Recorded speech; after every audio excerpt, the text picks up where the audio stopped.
이번 시간에는 두 중인 30번째로 영원한 복음의 실체에 대해서 말씀드리겠습니다.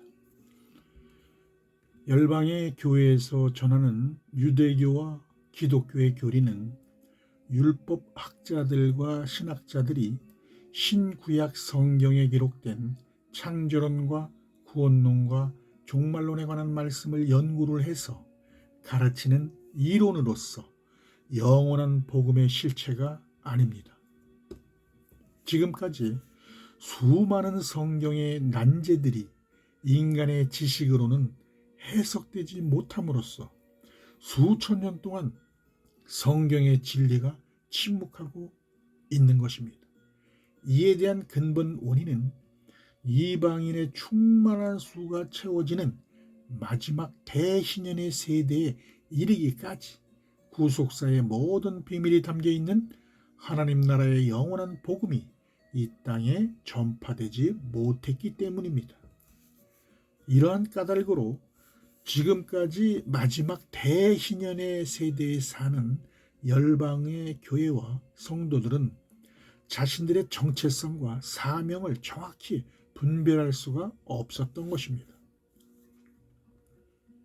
그러나 마지막 대희년의 시대를 맞이한 이 시대의 교회와 성도들은 늦은 비 성령의 단비를 기름 부음 받아 묵은 곡식을 치우고 영생하는 생명의 새 곡식으로 주시는 영원한 복음의 실체를 깨닫고 그 복음 안에 감춰진 하나님의 구속사의 비밀과 하늘과 땅에 속한 두 교회의 정체성과 사명을 발견해야 할 때가 이르는 것입니다. 영원한 복음은 신구약 성경 66권 중에 오직 요한계시록에만 기록되어 있습니다. 그 의미는 말일에 새 곡식으로 나오는 영생하는 복음이라는 사실을 증거하는 것입니다. 천사가 전해준 작은 책에 기록된 하나님의 비밀을 깨달은 사도 요한이 마지막 때 공중에 날아가는 천사가 가지고 있는 복음이란 땅에 거하는 자들 곧 여러 나라와 족속과 방언과 백성에게 전할 영원한 복음이라고 증거해 놓았습니다. 여기서 땅에 거하는 자들이란 둘째 화의 시기에 공중 혼인잔치에 데려감을 당하지 못하고 이 땅에 버려둠을 당하는 땅에 속한 7 교회를 말하는 것임을 알 수가 있는데, 이는 그 천사가 큰 음성으로 마지막 셋째 화의 시기에 일어날 7 대접의 불심판하실 시간이 이르렀음을 경고하고 있기 때문입니다. 요한계시록 14장 6절에서 7절을 보면 또 보니 다른 천사가 공중에 날아가는데 땅에 거하는 자들 곧 여러 나라와 족속과 방언과 백성에게 전할 영원한 복음을 가졌더라. 그가 큰 음성으로 가로되 하나님을 두려워하며 그에게 영광을 돌리라. 이는 그의 심판하실 시간이 이르렀음이니 하늘과 땅과 바다와 물들의 근원을 만드신 이는 경배하라 하더라.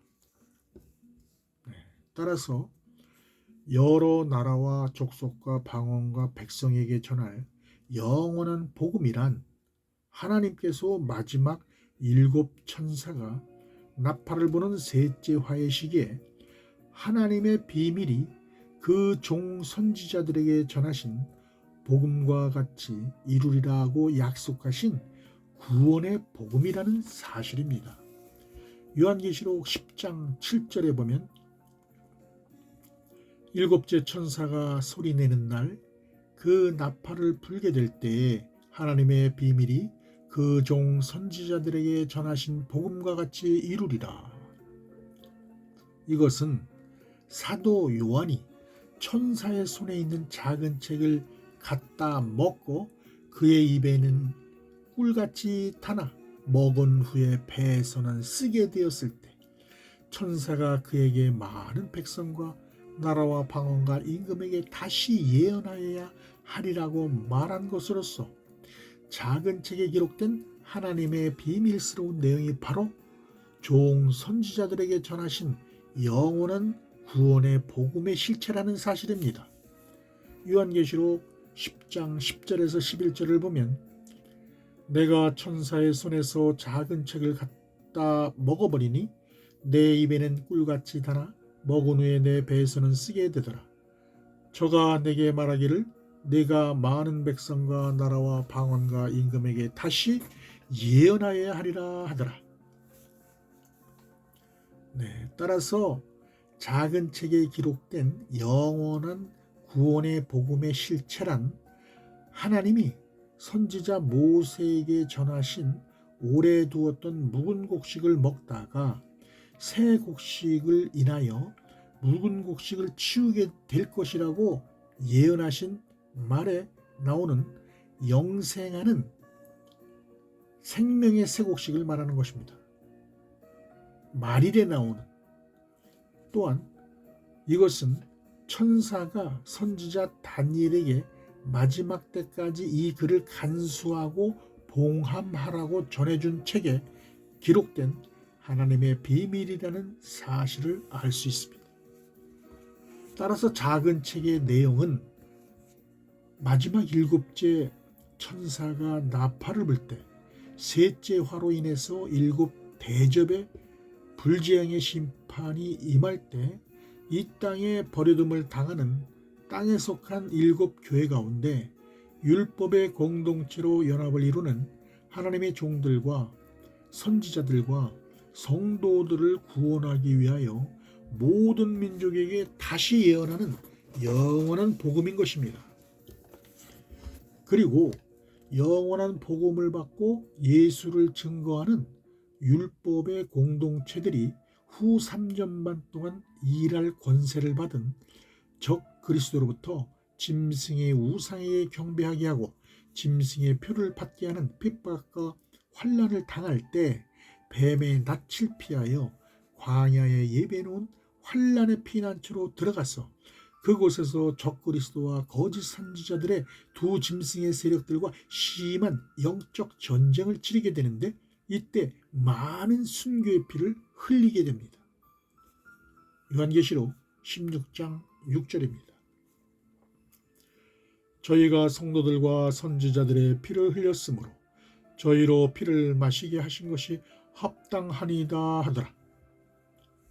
그때 영생하는 구원의 복음을 받은 율법의 공동체들 가운데 순교를 당한 자들이나 환난의 피난처에서 양육과 보호를 받고 살아남은 자들은 2029년 대속제절에 구원자로 오시는 어린 양 예수께서 시온산에 지상 재림하실 때 대속제절의 성물로 거두어서 하나님의 왕궁에서 개최하는 거룩한 성회에 하나님께 향기로운 화제로 드리게 되는 것입니다. 영생하는 구원의 복음을 받은 율법의 공동체들은 이러한 구속사의 비밀을 알고 있기 때문에 셋째 화로 인해서 일어나는 일곱 대접의 불재앙에서 믿음을 버리지 않고 환난을 이기게 되는 것입니다. 따라서 하나님과 화목을 이루는 야곱의 남은 자손들의 구원자로 시온산에 지상 재림하시는 어린 양 예수께서 신구약 시대에 유대인과 이방인들 가운데 예수의 피로 씻어서 이마에 구원의 표로 입맞은 14만 4천의 반열에 포함되어 있는 하나님의 종들을 구원해 주시는 것입니다. 지금까지 열방의 교회에서 전하는 복음은 다시 예언하는 작은 책에 기록된 영원한 구원의 복음이 아닙니다. 마지막 때 모든 민족에게 다시 예언하는 두 증인의 증거 사역을 전혀 깨닫지 못하고 있습니다. 따라서 작은 책에 기록된 영원한 구원의 복음과 사도 요한이 권세를 주는 두 증인이 마지막 때에 등장을 해서 모든 민족에게 다시 예언하는 복음과는 밀접한 연관성이 있기에 이들이 굵은 베옷을 입고 전 3년 반 기간인 1260일간 활동하는 증거 사역을 면밀히 분석해 보아야 합니다. 요한계시록 11장 3절을 보면 내가 나의 두 증인에게 권세를 주리니 저희가 굵은 베옷을 입고 1260일을 예언하리라. 네. 모든 민족의 영원한 복음을 다시 예언하는 권세를 받은 두 증인이 증거 사역을 활동하는 시기를 마지막 7년 환란의 안식년 중 전 3년 반의 시기를 예표하는 1260일로 정한 이유가 있습니다. 이는 곧 일어날 하늘에 속한 복음의 공동체들이 공중 휴고되는 시기로 정해놓은 2026년 나팔절 이전에 영적으로 깊이 잠든 열방의 교회와 성도들에게 작은 책에 기록된 하나님의 나라를 성취하는 구속사의 비밀을 1260일 동안 다시 예언하게 되는데, 이를 통해서 열방교회의 영적 예배를 회복하고 잠든 성도들을 깨워 근신시키기 위함입니다. 그때 영원한 복음을 깨닫는 땅에 속한 율법의 공동체들이 묵은 곡식을 치우고 영생하는 생명의 새 곡식을 먹고 회개하며 치유되고 회복되는 일들이 전 세계적으로 일어나게 됨으로써 모든 민족에서 죄사함을 받은 성도들이 굵은 베옷을 입고 나오는데 대추수의 부흥이 일어나게 될 것을 성경은 예고하고 있는 것입니다. 또한 모든 민족에게 영원한 복음을 다시 예언할 때 땅에 속한 7교회에서 성령을 회방하고 조롱하는 거짓 목자들의 정체가 드러나게 될 것입니다. 이들은 이 세상과 오는 세상에서 죄사함을 받지 못하고 죽임을 당하게 된다고 말씀하신 그리스도의 예언이 성취될 것입니다. 그리스도의 재림에 관한 성경의 예언대로 마지막 한일에 일어날 흉년의 안식년 때 밤이나 어둠에 속하지 아니한 빛의 아들로 남겨둔 7천인의 하늘에 속한 복음의 공동체들에게는 주의 재림이 도적같이 임하지 않으며 이들은 대환란이 시작되기 전에 휴고되어 하나님 왕궁에서 개최하는 어린 양의 거룩한 혼인잔치에 참여하게 되는 것입니다. 그러나 영적으로 깊이 잠든 땅에 속한 7교회는 평안하다 안전하다 할 때 주의 재림의 날이 밤에 도적같이 이르게 됨으로써 마지막 7 대접의 불재앙이 내려 멸망이 호련히 그들에게 임하나 이것을 결단코 피하지 못하게 될 것이라고 성경은 증거하고 있습니다. 데살로니가전서 5장 2절에서 5절을 보면 주의 날이 밤에 도적같이 이를 줄을 너희 자신이 자세히 알미라. 저희가 평안하다 안전하다 할 그때 잉태된 여자에게 해산의 고통이 이름과 같이 멸망이 호련히 저희에게 이르리니 결단코 피하지 못하리라. 형제들아 너희는 어둠에 있지 아니하며 그날이 도적같이 너희에게 임하지 못하리니 너희는 다 빛의 아들이요 낮의 아들이라. 우리가 밤이나 어둠에 속하지 아니하나니. 그러므로 영원한 구원의 복음을 깨닫는 율법의 공동체들은 어린 양 예수께서 시온산에 지상 재림하실 때까지 광야에 예배해 놓은 환란의 피난처를 찾아 들어가야만 아마겟돈 전쟁의 대환란에서 양육과 보호를 받을 수 있다는 사실을 인지해야 합니다. 마지막 대희년의 시대를 맞이한 열방의 교회와 성도들은 현재 우리가 늦은 비 성령의 담비가 내리는 마지막 7년 풍년의 안식년에 살고 있으며 7년 흉년의 안식년을 대비하기 위해서 광야의 환란의 피난처를 예비하는 지혜와 총명의 영을 받아서 지금까지 먹고 있던 묵은 곡식을 상징하는 종교 교리를 치워야 할 것입니다. 나아가 영생하는 생명의 새 곡식으로 전하는 영원한 구원의 복음을 받아먹고 모든 민족에게 전파하는 사역이 마지막 때 하늘에 속한 교회의 사명이라는 사실을 분명히 인식해야 할 것입니다. 그러나 이 시대 열방의 교회에서 나타나는 현상들을 보면 교권주의, 분파주의, 교회의 기업화 등으로 권력과 연계되어 세상적인 복을 추구하고 있으며 세속화로 분쟁과 폭력과 탐욕이 난무하고 고소와 우상 숭배와 성적 타락과 같은 죄의 열매로 가득합니다. 그동안 속으로 골마있던 교회의 치부들이 백일하에 드러남에 따라 교회와 성도들이 멸시받고 지탄받는 시대가 되었으며 하나님의 영광은 가려지게 되었던 것입니다. 열방의 교회들은 하나님의 말씀을 선포하여 마지막 추수 때 하나님의 열매로 가득 찬 풍성한 소산을 거두는 것이 마땅한 사명이라 할 터인데 그렇지 못하고 세상의 열매로 가득 차게 되었습니다.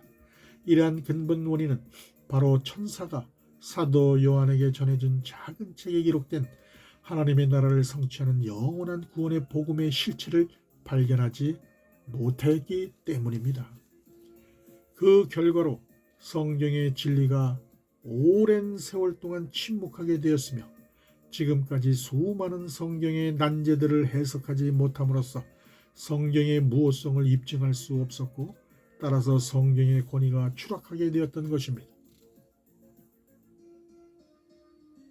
이제 마지막 70번째 대신연의 시기에 접어든 이 마지막 때 신학계와 교계에도 두 증인이 증거하는 작은 책에 기록된 영원한 복음을 깨달아 알고 열방의 교회와 성도들에게 다시 예언하는 혁신적인 성령의 새바람이 세차게 불기를 기대해 봅니다.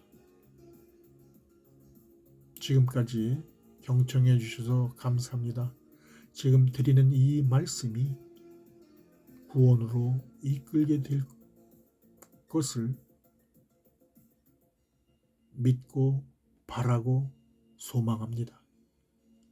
감사합니다.